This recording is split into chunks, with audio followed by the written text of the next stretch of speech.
но веќе 2 пати е променен овој кривичен законник. Првиот пат пред 2 години, а вториот пат сега пред 2 недели. Зошто, например, ВМРО ДПМН со нивните партнери ВЛЕН, ЗНАМ и СДСМ, вака или така, и владата ги поддржа измените? Па види, едноставна причина дека повеќето од нивните политичари, функционери се тешки криминалци. Тоа сите го знаеме, зборуваме. Тие во мозокот само едно му работи, не да направат Македонија место за живење каде ќе живееме добар живот.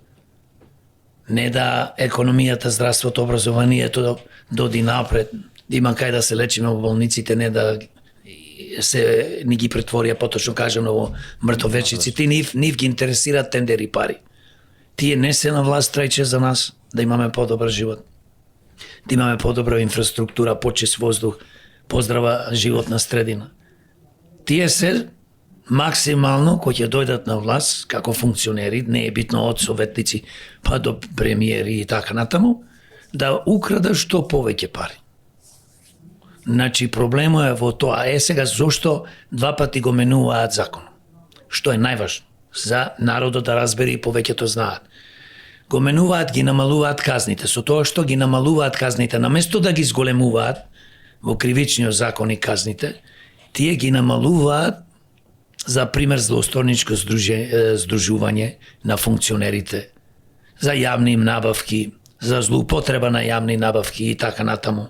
Значи едноставно плачка на народниот буџет, затоа што кога ќе помини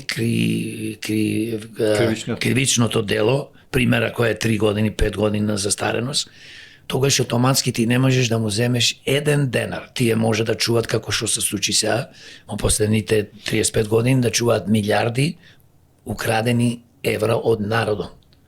Може да чуваат милиони или стотици илјади евра. Ради тоа го направи. И сега пази, тие тоа го менуваат од единствена причина што ја спомнав. Да си се спасат себе си, бидејќи повеќето од нив се криминалци. Тоа е, нема друго објаснување.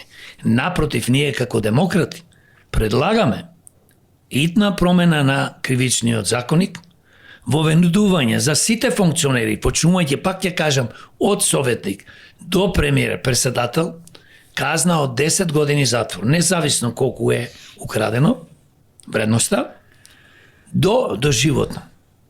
Значи, минимална казна да не може да биде 9 години и 7 години, да не може условна да биде. Значи, оди има од 10 години до доживотно, а исклучиво за тешки криминали, каде што се украдени тешки милиони, милиарди, и смртна казна. Так. Зошто? Како ќе ги заплашиш ти овие тешки криминалци? А не овие се намалуваат. Тоа да се постигне, треба луѓе како што се демократи, честни граѓани, да дојдат на власт, граѓаните да гласаат за нас, а не да гласаат поново за овие криминални структури. Нормално, штом гласа за криминалци добиваш на власт и ќе ти прават што сакат, ем ќе те крадат, ем ќе си го менуваат законо, за да не одат по затвори, да не ги враќат парите украдени, а ние што па не излегуваат, поточно луѓето што не излегуваат да гласат, а наводно не сакаат да гласат за овие криминални структури кои што владеат 35 години, седат дома разочарени под мотото сите се исти, под мотото не сакаме никој, на никој не му веруваме и така натаму, глупости невидени. Јас затоа и ги повикувам овие разочараните. Бре, луѓе, не сме ние сите исти. Јас затоа се викам Јорго Огненовски, имам Јорго Огненовски, татко Илија. И не сме исти, сите ни изгледат како јас, што ли не се сите машки, не се сите висина, тежина, памет, интелигенција.